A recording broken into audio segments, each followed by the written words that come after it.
ഒപ്പം advocate C N പ്രകാശിൽ ഒരിക്കൽ കൂടി സി എൻ പ്രകാശ് നേരത്തെ DD നൽകിയ നോട്ടീസിനകത്ത് ഹിജാബ് ധരിച്ചു കുട്ടി സ്കൂളിൽ എത്തിയാലും പഠിപ്പിക്കണം, പുറത്താക്കരുത്, ഇതിൽ അടിയന്തര സ്റ്റേ അനുവദിച്ചിട്ടില്ല, നോട്ടീസ് സ്റ്റേ ചെയ്യണമെന്ന് മാനേജ്മെന്റ് ആവശ്യം അനുവദിച്ചിട്ടില്ല. പക്ഷേ ഇതിനൊപ്പം തന്നെ സ്കൂൾ മാനേജ്മെന്റിന്റെ ഭാഗത്ത് നിന്ന് വീഴ്ചയുണ്ടായി എന്നൊരു വിദ്യാഭ്യാസ വകുപ്പിന്റെ റിപ്പോർട്ടുമുണ്ട്. അപ്പോൾ ഇതിനെതിരെയും മാനേജ്മെന്റ് ഹൈക്കോടതിയെ സമീപിച്ചതല്ലേ? പക്ഷേ ആ വിഷയത്തിൽ എന്തെങ്കിലും പരാമർശമുണ്ടോ? ഈ DDയുടെ നോട്ടീസിൽ മാത്രമാണോ കോടതിയുടെ ഭാഗത്തു നിന്ന് പ്രതികരണം വന്നിരിക്കുന്നത്? നിലവിൽ കുട്ടിയെ തിരിച്ചറിയണമെന്ന ആവശ്യത്തിൽ DDയുടെ സർക്കുലർ ആ ഉത്തരവ് പെട്ടെന്ന് സ്റ്റേ ചെയ്യണം, അടിയന്തരമായി തന്നെ സ്റ്റേ ചെയ്യണമെന്ന ആവശ്യമാണ് സ്കൂൾ മാനേജ്മെന്റ് നിലവിൽ ഉന്നയിച്ചിട്ടുള്ളത്. അത് അടിയന്തരമായി സ്റ്റേ ചെയ്യാൻ മാത്രമാണ് ഹൈക്കോടതി വിസമ്മതിച്ചിട്ടുള്ളത്. ഈ കാര്യത്തിൽ സംസ്ഥാന സർക്കാരിന്റെ വിശദീകരണം കൂടി കേട്ട ശേഷം അത് CBSE സ്കൂളുകളുടെ നടത്തിപ്പുമായി ബന്ധപ്പെട്ട് സംസ്ഥാന സർക്കാരിന് അത്രത്തോളം ഇടപെടാൻ കഴിയുമെന്ന നിയമപ്രശ്നമുണ്ട്. ആ പ്രശ്നത്തിൽ സംസ്ഥാന സർക്കാരിന്റെ വിശദീകരണം കേട്ട ശേഷം ഈ കാര്യത്തിൽ അന്തിമമായ തീരുമാനം ഹൈക്കോടതി സ്വീകരിക്കും. അഡ്വക്കേറ്റ് സി എൻ പ്രകാശാണ്. ഏതായാലും ഹിജാബ് വിഷയത്തിൽ സർക്കാരിന്റെ വിശദീകരണമാണ് ഹൈക്കോടതി തേടിയിരിക്കുന്നത്. ഇതിൽ DDയുടെ ഉത്തരവിന് അടിയന്തര സ്റ്റേ ആവശ്യപ്പെട്ട് കൊണ്ട് സെയിന്റ് റിത്ത സ്കൂള് സമർപ്പിച്ച ഹർജിയിൽ അടിയന്തര സ്റ്റേ അനുവദിക്കാൻ കോടതി തയ്യാറായിട്ടില്ല. 24-ാം തീയതി കോടതി ഈ വിഷയം വീണ്ടും പരിഗണിക്കും. അതിനുശേഷമായിരിക്കും തീരുമാനമുണ്ടാകുക. ഏതായാലും അടിയന്തര സ്റ്റേ ഇല്ലാത്തതുകൊണ്ട് കുട്ടി ഹിജാബ് ധരിച്ചുകൊണ്ട് തന്നെ സ്കൂളിൽ വരാം എന്നുള്ളൊരു സ്റ്റാറ്റസ് കോ ഇപ്പോഴുണ്ട്. പക്ഷേ കുട്ടി TC വാങ്ങി സ്കൂളിൽ നിന്ന് പോകും, അതാണ് ഞങ്ങൾ പരിഗണിക്കുന്നത് എന്ന് കുട്ടിയുടെ പിതാവ് പറയുകയും ചെയ്തിരിക്കുന്നു. വരും മണിക്കൂറുകളിൽ അറിയാം തുടർ നടപടികൾ ഏത് തരത്തിലാണ് പോകുന്നത് എന്നുള്ളത്. സ്കൂളിന്റെ പ്രതികരണം ഇതുവരെ വന്നിട്ടില്ല.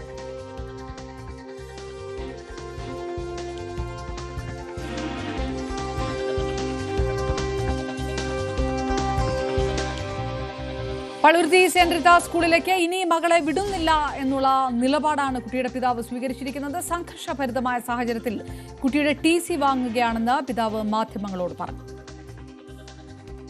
മേടിച്ചു പോകാൻ ഞാൻ തീരുമാനിച്ചിരിക്കുന്നത് 2 കാരണങ്ങൾ കൊണ്ടാണ് ഞാൻ TC മേടിച്ചു പോയത്. ഒന്ന്, എൻ്റെ മകള് ഹിജാബ് ധരിച്ചു വരുമ്പോൾ കുട്ടികൾക്ക് ഭയമുണ്ടാകുന്നു എന്ന് അവിടുത്തെ പ്രിൻസിപ്പൽ പറഞ്ഞത് എൻ്റെ മകൾക്ക് വളരെയധികം വിഷമമുണ്ടാക്കിയ വാക്കാണ്. 2, ഞാൻ കൊടുത്ത പരാതിയുടെ അടിസ്ഥാനത്തിൽ സർക്കാർ വ്യക്തമായ അനുകൂലമായൊരു നിലപാട് സ്വീകരിക്കുകയുണ്ടായിരുന്നു. എന്നാലും എൻ്റെ കുട്ടിയെ അവിടെ പഠിപ്പിക്കാൻ ഉദ്ദേശിക്കുന്നില്ല. കാര്യം അവിടെ ഒരു സാമുദായിക സംഘർഷം ഉടലെടുക്കാൻ സാധ്യതയുണ്ടായിരുന്നു. പിന്നെ വിദ്യാഭ്യാസ വകുപ്പിൻ്റെ ഓഫീസിൽ നിന്ന് ഫോൺ വിളിയുണ്ടായിരുന്നു. തുടർ പഠനത്തിന് എന്ത് നിലപാട് വേണമെങ്കിലും എടുക്കാം, എന്ത് സഹായത്തിനും വിളിക്കാം എന്നറിയിച്ചിട്ടുണ്ട്. പരാതിയുമായിട്ട് അവിടെ ഒരു സംഘർഷം ഒഴിവാക്കാൻ വേണ്ടി പരാതിയുമായി ഞാൻ പോകുന്നില്ല.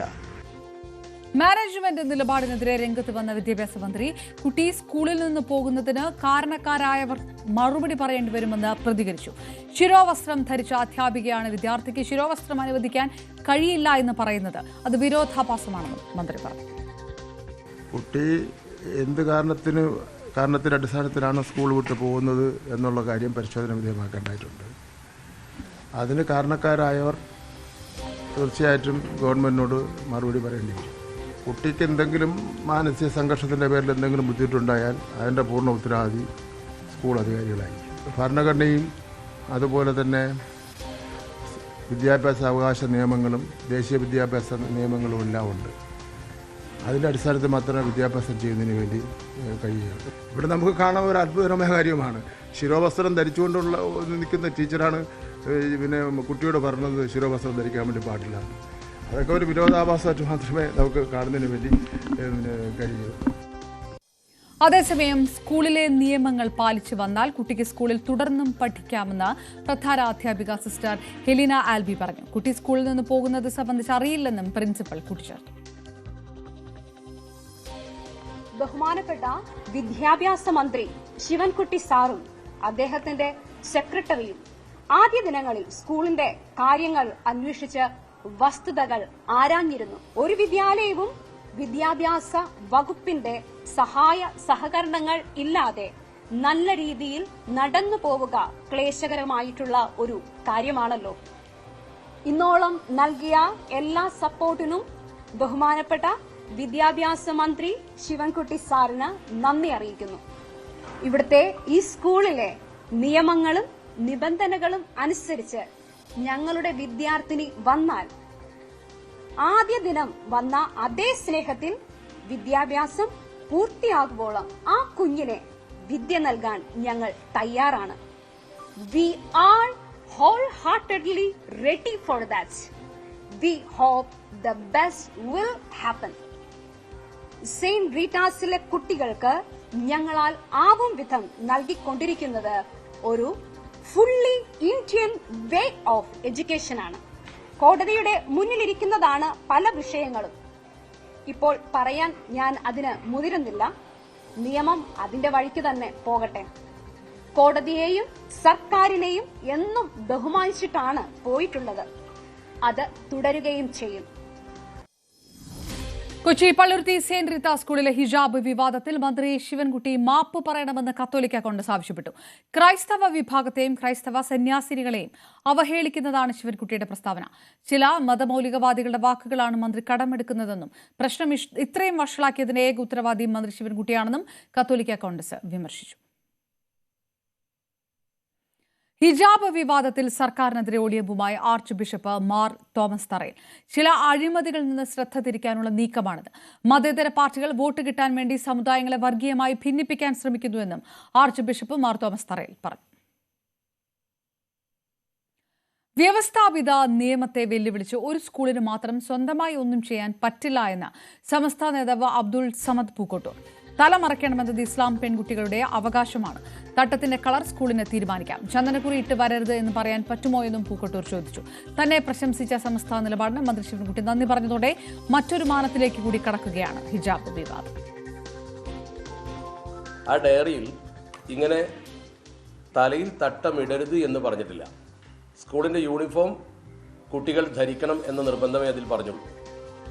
അതേസമയത്ത് ഇന്ന കളറിലുള്ള ഒരു ഹെഡ് സ്കാർഫ് ധരിക്കണമെന്ന് പറയാൻ ആർക്കും അധികാരമുണ്ട്. കാരണം യൂണിഫോമിറ്റി കാത്തു സൂക്ഷിക്കുന്നതിന് വേണ്ടി ഇന്ന കളറിലുള്ളതായിരിക്കണം നിങ്ങളെ തലയിൽ തട്ടം എന്ന് പറയാമെന്നല്ലാതെ അത് ധരിക്കരുത് എന്ന് പറയുമ്പോൾ സ്വാഭാവികമായും അത് നമ്മുടെ രാജ്യത്തെ ഭരണഘടനാ അവകാശത്തെ ഹനിക്കലായിട്ടാണ് നമ്മൾ മനസ്സിലാക്കേണ്ടത്. ശിരോവസ്ത്ര വിവാദത്തിൽ മുമ്പ് SDP മാത്രമായിരുന്നു നിലപാട് വ്യക്തമാക്കിയിരുന്നെങ്കിൽ ഇപ്പോൾ സമസ്തയും അവരുടെ ഭാഗം വിശദീകരിച്ചുകൊണ്ട് രംഗത്ത് വന്നിരിക്കുകയാണ്. മുഖപ്രസംഗത്തിലായിരുന്നു സമസ്തയുടെ ലേഖനം ഉണ്ടായിരുന്നത്. മന്ത്രിയുടെ സമീപനം അഭിനന്ദനാർഹമാണെന്ന് മന്ത്രി ശിവൻകുട്ടിയെ പ്രശംസിച്ചുകൊണ്ടും സുപ്രഭാതം എഴുതി. മതേതരത്വത്തെയും ഭരണഘടനയും ചേർത്ത് പിടിച്ചുള്ള പ്രതികരണമാണ് മന്ത്രി ശിവൻകുട്ടി നടത്തിയതെന്നായിരുന്നു സമസ്തയുടെ പ്രശംസ. ഒപ്പം തന്നെ ഈ സ്കൂളിനെതിരെ വലിയ വിമർശനവും ഈ മുഖപത്രത്തിൽ ഉണ്ട്. ശിരോവസ്ത്ര വിവാദത്തിൽ സ്കൂളിനെ വിമർശിച്ചുകൊണ്ടായിരുന്നു ലേഖനം. ശിരോവസ്ത്രത്തിന് വേണ്ടി വാദിച്ചവരെ, അതിൻ്റെ ശിരോവസ്ത്രം ധരിക്കാനുള്ള അവകാശത്തിന് വാദിച്ചവരെ വർഗീയവാദികളായി ചാപ്പകുത്തുന്നു എന്നായിരുന്നു ആ സമസ്തയുടെ വിമർശനം. ഒപ്പം തന്നെ സമസ്തയുടെ പോഷക സംഘടനയായ SYSന്റെ സംസ്ഥാന സെക്രട്ടറി ആയിട്ടുള്ള അബ്ദുൾ സമദ് പൂക്കോട്ടൂരും സമാന അഭിപ്രായം പങ്കുവച്ചു. ഈ മതപരമായിട്ടുള്ള അവകാശമാണ് ശിരോവസ്ത്രം ധരിക്കുക എന്നുള്ളത്. ചന്ദനക്കുറി ധരിക്കുമ്പോഴേയും കുരിശുമാല ഇടുമ്പോഴേയുള്ള ഒരു അവകാശമാണിത്. ഇത് ഭരണഘടന അനുവദിച്ചിട്ടുള്ളതാണ്. അതില്ല എന്ന് പറയാൻ സ്കൂളിന് അവകാശമില്ല എന്നായിരുന്നു അദ്ദേഹത്തിൻ്റെ വിമർശനം. ഒപ്പം തന്നെ ശിരോവസ്ത്രം ധരിച്ച ഒരു അധ്യാപികയാണ് കുട്ടി ശിരോവസ്ത്രം ധരിക്കരുത് എന്ന് പ്രഖ്യാപിക്കുന്നതെന്നും അദ്ദേഹം വിമർശിച്ചു. എന്നാണെങ്കിലും ഈ ഒരു വിഷയത്തിൽ കൂടുതൽ അഭിപ്രായങ്ങൾ ഇത് ഹിജാബിൻ്റെ പേരിലുള്ള വാദത്തെ മതപരമായിട്ടുള്ള വർഗീയമായിട്ടുള്ള ഒരു വഴിയിലേക്ക് വഴിതിരിച്ചുവിടാനുള്ള ശ്രമം നടക്കുന്നുവെന്ന ആരോപണവും ആക്ഷേപവും അദ്ദേഹം ഉന്നയിച്ചു.